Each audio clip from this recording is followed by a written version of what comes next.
Most of the time, glucose levels in the ISF and the whole blood are similar. However, when the glucose is changing rapidly, such as after meals, after insulin, or after exercise, the glucose level in the whole blood is not the same as glucose in the ISF. This difference in the rate of change is known as the lag.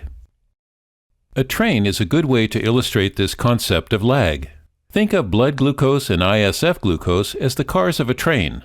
In the front car of the train is blood glucose, or BG. In the back of the train is the ISF, or sensor glucose, SG.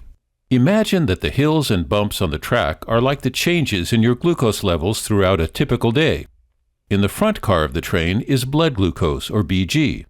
As carbohydrate is digested, glucose enters the bloodstream first before it is absorbed into the interstitial fluid. So blood glucose is in the front of the train. In the back of the train is the sensor glucose, or SG car. Since glucose travels from the blood into the interstitial fluid, sensor glucose follows behind blood glucose.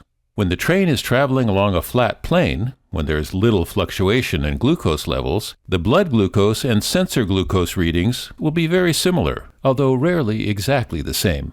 Now think of going uphill on the train as a rise or upward trend in glucose levels. As the train starts up the hill, you can see that the blood glucose in the front car is leading the sensor glucose in the back car, because changes in glucose appear first in blood glucose.